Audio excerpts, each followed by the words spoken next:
Bismillahirrahmanirrahim. Assalamualaikum warahmatullahi wabarakatuh. Perkenalkan, saya Andri Bilanza, Magister Farmasi, apoteker sebagai dosen tetap di Fakultas Kedokteran Universitas Islam Malang sejak tahun 2017, dan saya mendapatkan jabatan fungsional pada tahun 2022. Pada saat ini saya mengaku mata kuliah farmakoterapi sistem organ 1 sesuai dengan pendidikan saya sebagai apoteker dan magister farmasi. Mata kuliah farmakoterapi sistem organ 1 merupakan mata kuliah wajib yang ada di kurikulum prodi farmasi atau UNISMA yang menunjang pengetahuan tentang asma pengobatan pada berbagai penyakit. Pada mata kuliah farmakoterapi sistem organ tersebar dalam beberapa semester, yakni farmakoterapi sistem organ 1, farmakoterapi sistem organ 2, farmakoterapi sistem organ 3, dan farmakoterapi sistem organ 4. Fokus penyakit pada masing-masing sistem organ menjadi pembeda antara mata kuliah tersebut. Mata kuliah farmakoterapi sistem organ 1 dilaksanakan pada semester 5 dengan jumlah SKS sebanyak 2 SKS dan 1 SKS praktikum. Pada kuliah ini mahasiswa diharapkan dapat mempelajari tata laksana pengobatan pada berbagai penyakit sistem kardiovaskular, endokrin, dan pulmonal atau pernapasan. Mempelajari mengenai konsep pharmaceutical care atau asuhan kefarmasian pada penyakit sistem kardiovaskular, endokrin, dan pulmonal atau pernapasan. Mahasiswa diharapkan dapat menghubungkan antara farmakologi obat dengan patofisiologi penyakit, sehingga dapat menilai keterkaitan dan kesesuaian pemilihan obat pada berbagai penyakit. Dan juga mahasiswa dilatih untuk menganalisa masalah terkait obat atau drug-related problem dengan pemberian kasus pada penyakit kardiovaskular, endokrin, dan pulmonal. Setelah menempuh mata kuliah dan praktikum farmakoterapi sistem organ 1, mahasiswa diharapkan dapat memahami, menjelaskan penata laksanaan dan menganalisa rasionalitas terapi pada tata laksana pada berbagai penyakit dengan menggunakan konsep pharmaceutical care serta memberikan rekomendasi pengobatan jika ditemukan masalah terkait obat atau drug-related problem. Untuk referensi pembelajaran yang kami gunakan berupa e-books, daftar atau tata laksana pengobatan pada penyakit, dan juga artikel dan jurnal yang relevan. Metode pembelajaran pada mata kuliah farmakoterapi sistem organ 1 ini menggunakan DIA, yaitu Delivery, Interactive, dan Assessment, di mana tujuan pembelajaran dicapai dengan metode kuliah dan untuk tercapainya kognitif, skill, dan psikomotor, dan untuk delivery pada kuliah ini menggunakan metode media berupa video dan ataupun PowerPoint. Begitu juga dengan praktikum juga delivery menggunakan PPT ataupun video. Untuk pada praktikum akan diberikan penjelasan dengan PPT untuk penjelasan sebelum menganalisa kasus yang diberikan. Untuk interaktif pada kuliah menggunakan metode 2, di mana mahasiswa diberikan kesempatan untuk bertanya dan dosen memberikan kesempatan atau memberikan pertanyaan kepada mahasiswa di sela-sela perkuliahan, di mana hal ini berguna untuk melatih pola pikir kritis dari mahasiswa yang menempuh mata kuliah ini. Untuk metode interaktif khususnya pada praktikum farmakoterapi sistem organ 1, mahasiswa diberikan kasus khususnya pada sistem kardiovaskular, endokrin, dan pulmonal. Mahasiswa akan diminta untuk menganalisa DRP, kemudian untuk rekomendasi atas DRP atau drug-related problem yang ditemukan, serta monitoring terapi obat dan efek samping obat. Untuk metode assessment kognitif pada mata kuliah ini menggunakan ujian tengah semester dan ujian akhir semester.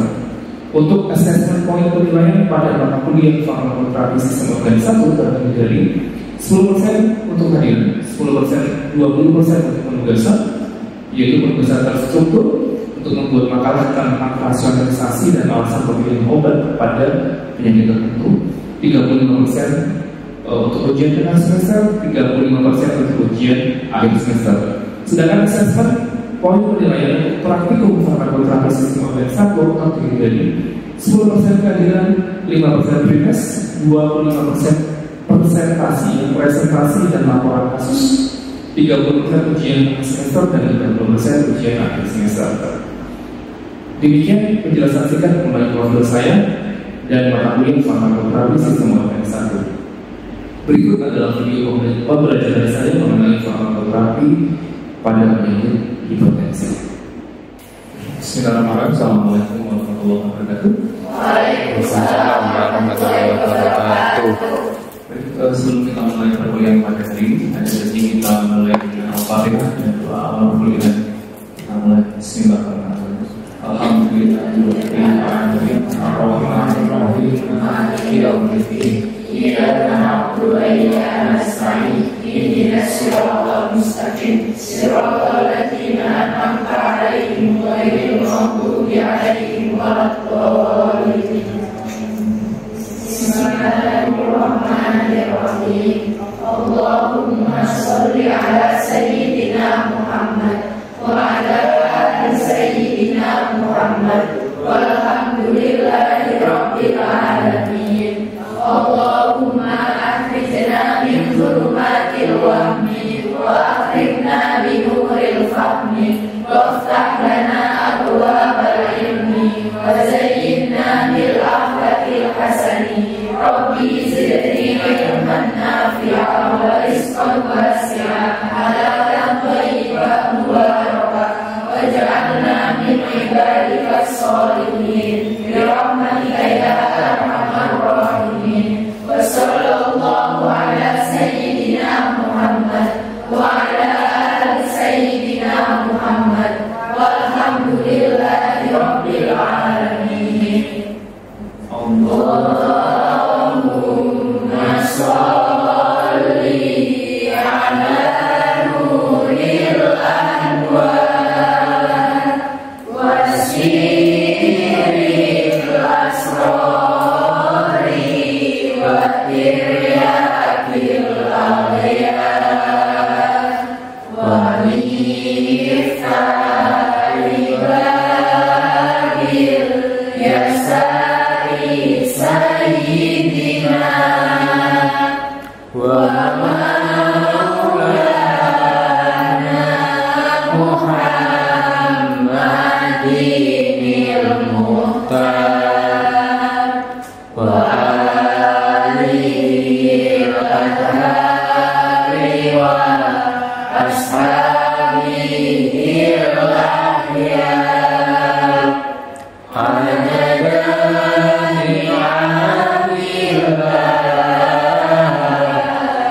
wa ifdali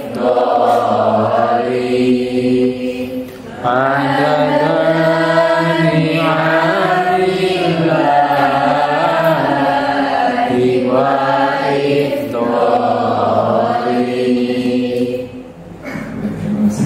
Bismillahirrahmanirrahim. Assalamualaikum warahmatullahi wabarakatuh. Waalaikumsalam warahmatullahi wabarakatuh. Pada kesempatan kali ini kita akan mulai kuliah farmakoterapi sistem organ 1 dengan topik farmakoterapi anti hipertensi. Untuk farmakoterapi anti hipertensi pada kuliah hari ini saya bagi menjadi 3 sesi, di mana sesi yang pertama saya akan menjelaskan atau mengulas lagi tentang farmakologi, definisi, patofisiologi tentang hipertensi, dan rasionalitas pemilihan obat pada penyakit hipertensi. Ya. Selanjutnya di sesi berikutnya akan saya berikan paparan kasus real pasien dari rekam medis yang saya ambil dari internet, ya, pakai kasus real. Nah, kalian akan diminta untuk menganalisa apakah tata laksananya sudah sesuai atau tidak. Selanjutnya di 10 menit terakhir kita akan diskusi tentang kasus ataupun tentang farmakologi dan farmakoterapi obat-obatan yang telah diberikan kepada pasien. Baik, untuk mempersingkat waktu kita mulai saja untuk kuliah pada hari ini. Untuk kuliah hari ini adalah farmakoterapi anti hipertensi. Kalau kita bicara hipertensi saya rasa bukan penyakit yang asing ya di telinga kita. Dia penyakit yang umum dan banyak sekali orang-orang di sekitar kita yang menderita hipertensi, baik tetangga ataupun keluarga. Kalau kita lihat nanti di sini, hipertensi merupakan peningkatan tekanan darah secara persisten pada arteri dari dipiro, farmakoterapi dipiro, atau suatu keadaan di mana tekanan darah meningkat hingga suatu tingkatan tertentu, yaitu tekanan sistol atau bagian atasnya 140 meter Hg di atas 140, dan diastol atau bagian bawahnya di atas 90 meter Hg dari GMC 8. Nah, menurut adik-adik, kira-kira kalau misalnya ini Mas Badis, Mas Badis, kalau misalnya minta naik turun tangga lantai 1 sampai lantai 5, ya, lantai 1 lantai 5, saya minta Anda naik turun tangga ulang dari 2 kali. Kira-kira kita dicek akan ada naik nggak? Apakah itu dikatakan hipertensi? Kalau negatif dan olahraga lagi misalnya ketika SMA lari keliling alun-alun kan ya, setelah lari dicek tekanan darah naik nggak? Apakah itu dikatakan hipertensi? Kenapa? Karena kata kuncinya adalah persistensitas. Tekanan darah kita akan naik.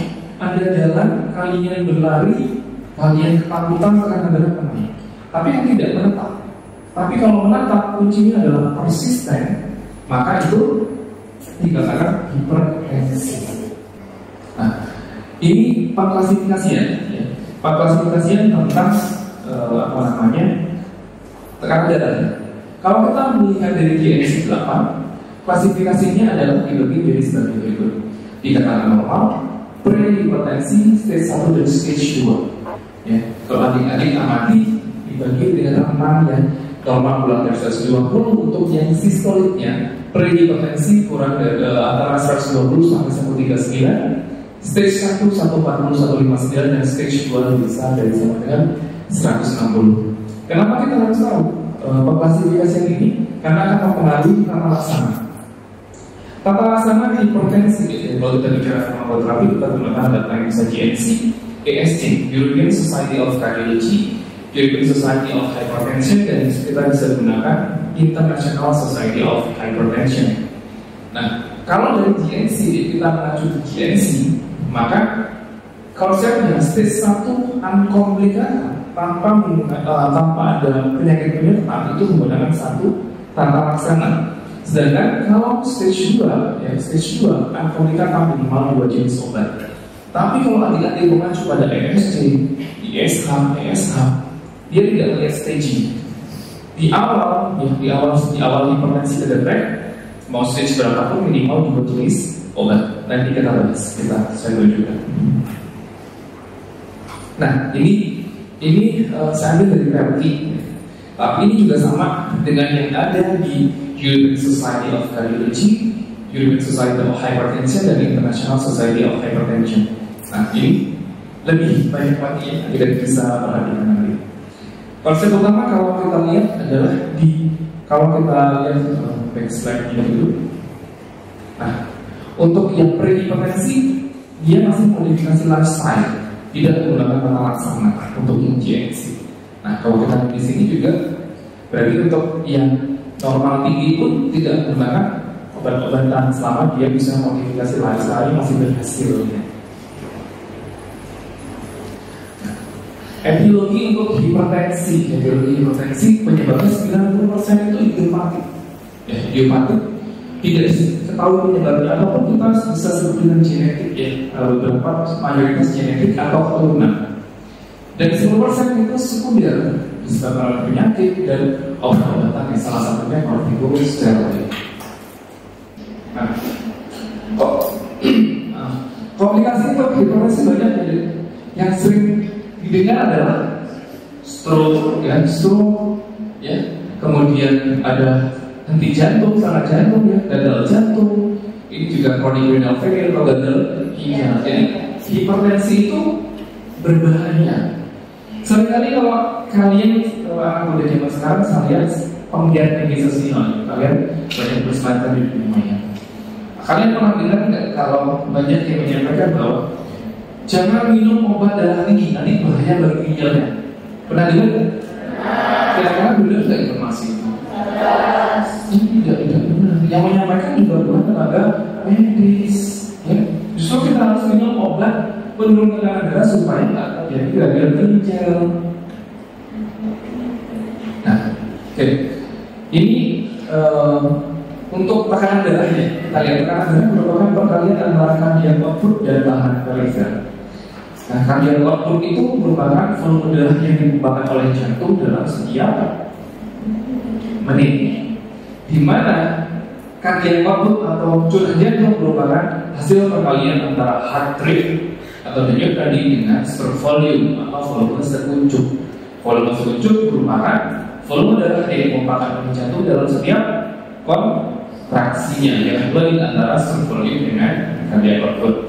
Nah, kenapa saya tunjukkan ini? Ya, pada dasarnya obat penurun tekanan darah itu menurunkan cardiac output dan bahan perifer. Ya, nanti kita lihat bahwa obat-obatan ada yang menurunkan dua-duanya, ada yang menurunkan salah satunya. Jadi kalian harus paham obat ini kerjanya gimana. Selanjutnya, kalau kita bicara darah tinggi, sebagus apapun obat yang diberikan kepada pasien, kalau pasien tadi ternyata tidak memodifikasi hidupnya, gaya hidupnya, atau kita sebut dengan tata laksana non farmakologi, maka percuma saja, ya tidak optimal. Tata laksana non farmakologi apa saja yang dibutuhkan? Menurunkan berat badan, merokok, minum alkohol, kurang ingatan, olahraga dan diet. Itu yang sebagus apapun, tanpa sebagus apapun obatnya tanpa diselingi dengan obat tata laksana non farmakologi, maka percuma. Nah, obat antihipertensi saya rasa ada indikasinya. Golongan inhibitor namanya Kak, belakangan akhirannya pril ya. Nah, ini kita pernah bahas kan di kuliah farmakologi. Di farmakoterapi saya refresh kembali bahwa si S inhibitor dia kerjanya di sini ya, menghambat perubahan angiotensin 1 menjadi angiotensin 2. Nah, kalau angiotensin 2-nya dihambat, apa yang terjadi? Maka kelima hal ini akan dihambat. Objektif assessment dan ranking. Masih ingat subjektif isinya apa? Keluhan yang terukur atau tidak terukur? Contohnya apa? Saya pusing. Nah, kalau misalnya tekanan merasakan demam yang mana? Objektif kan ada ukurannya ya. Oke. Assessmentnya berisi apa masih ingat? DRB, berani? Rekomendasi yang nanti DRB-nya. Oke, kalau kita lihat pada kasus yang tadi. Nah, tata laksananya dapat ini. Kalau kita subjektif aja dulu kan ini. Subjektifnya apa? Menurut kalian subjektifnya apa nih? Coba kita lihat. Mana yang subjektifnya apa pada pasien ini? Dari kepala, apa lagi? Susah, muncul keringat, pegal. Oke.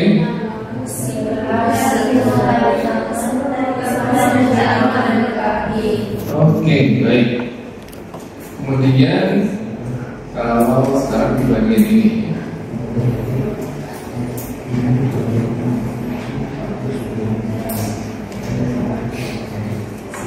Objektifnya apa? Terus suhu. Oke.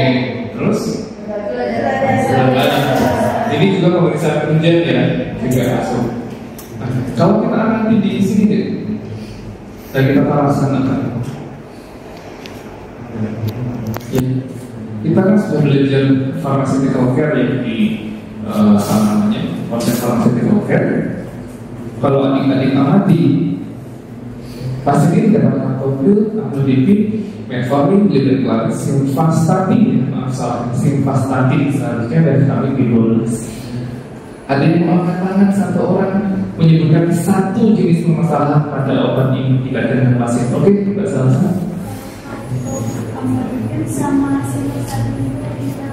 Ada interaksi obat interaksinya apa Mbak Salsa? Nanti kalau misalnya interaksi itu secara personal, efek yang pulau-pulau itu mana? Oke, baik, benar. Ada interaksi antara amlodipin dengan simvastatin, ya, meningkatkan efek samping rhabdomyolysis. Ya, pasien akan pegal-pegal. Tadi disampaikan oleh Mbak Salsa pada pasien tadi sudah pegal-pegal. Solusinya bagaimana? Solusinya kalau kita amati dia interaksi sama hemodinamik. Kalau interaksi sama hemodinamik bisa kasih jeda apa dulu? Nggak bisa. Ya, untuk ini ya bisa diturunkan dosisnya. Kalau kita baca literatur lagi, interaksi simvastatin dengan amlodipin memang tidak selalu terjadi. Tapi kalau terjadi maka diturunkan kadar dosis simvastatinnya. Ada lagi, yuk angkat tangan. Ya, namanya siapa? Saya lupa. Citra, kan Citra? Ada overdose di obat dipeklar. Oke, overdose di dipeklar ini 2 kali sehari. Seharusnya berapa kali sehari? 1 kali sehari. Oke, untuk dipeklar seharusnya once daily, 1 kali sehari. Ada lagi? Angkat tangan. Ada yang coba? Orang dilihat? Kenapa nih orang dikasih vitamin B12? Karena metformin efek sampingnya jangka panjangnya menurunkan kadar vitamin B12, dia salah satunya. Kemudian di pasien tadi mengeluhkan asam di badannya. Pengobatan juga sehingga dikasih vitamin B12. Oke, kalau kita lihat pengobatannya jelas nggak? Kulpritnya berapa kali sehari nih? Tidak, ya. Kemudian amlodipinnya tidak ada keterangan, ya, tidak ada keterangan. Sehingga harus konfirmasi ke dokter. Pasien diberikan berapa kali sehari nih, ya. Ya, jadi metforminnya oke, tadi ada interaksi resiko interaksi dengan si simvastatin dengan amlodipin ya. Metformin resiko tadi adalah menurunkan kadar vitamin B12. Dipeklarnya overdose. Oke, baik. Jadi untuk interaksi obat, jadi ini kan tadi ada interaksi antara amlodipin dengan simvastatin. Kalau interaksi obatnya dalam farmakokinetik, farmakokinetik absorpsinya itu boleh dikasih jeda pemberian, bisa. Tapi kalau sudah masuk di rute metabolisme, ekskresi, ada kasih jeda nggak bisa, harus diganti obat. Ya ganti obat, harus ganti obat. Tapi pada kasus ini kita bisa turunkan kadar simvastatin. Kalau kita mati, oke. Kenapa nih orang dikasih simvastatin? Kenapa pasien ini diberikan simvastatin? Kenapa? Kolesterolnya tinggi. Oke. Yang perlu ditekankan ke pasien, simvastatin diberikan pada saat siang, pagi, malam hari. Oke, pas waktu dulu. Diberikan malam hari boleh nggak? Boleh. Diminum saat pagi hari. Pagi hari. Oke, kalau kita melihat, saya ini garis bawah ini penggunaan kita sekarang membahas yang hipertensi ya, obat antihipertensinya. Kita kita membahas hipertensi nih, penyakit tapi obatnya kebanyakan karena kebanyakan pasien hipertensi punya komplikasi banyak, jadi nggak mungkin kita obatnya cuma hipertensi aja. Nah, kira-kira captopril sama amlodipin ini golongan apa nih? Captopril golongan inhibitor, amlodipin golongan CCP. Kira-kira sesuai nggak? Mari kita lihat di data dari ESC. Ya, penggunaan kombinasi antara inhibitor dengan CCP dengan kombinasi kondisi pasien mengalami hipertensi CKD dari tipe 2. Kita lihat di sini. Nah, ini untuk CAD. Nah, ini untuk CKD. Ya. Untuk CKD S atau ARB plus CCB atau S atau ARB plus diuretik. Kira-kira sesuai nggak yang diberikan kepada pasien? Sesuai, karena ada di data ini. Sesuai yang diberikan S atau ARB plus CCB atau S atau ARB plus diuretik. Pasien diberikan S inhibitor dan CCB. Ya. Kira-kira kenapa sih diberikan CCB pasien diberikan S inhibitor pasien ini? Kenapa nggak yang lain aja? Pasien punya penyakit CKD. CKD itu chronic kidney disease, gagal ginjal. Karena S inhibitor atau ARB itu punya efek renal protector, ya, renal protector, ya, dia akan menyebabkan peningkatan EGFR ya, dengan meningkatkan efek vasodilatasi pada arteri efferents. Jadi menguntungkan sekali pada pasien dengan hipertensi dengan gagal ginjal, sehingga diberikan si S atau S atau ARB. Kenapa dipilih S dulu? Digunakan S dulu ketika dia intoleran, baru pindah ke ARP seperti itu ya, baru pindah ke ARP. Nah, kalau kita kembali ke kasus lagi, oke, pasien ini mendapatkan captopril, dari captopril dan amlodipinnya sudah sesuai kan belum?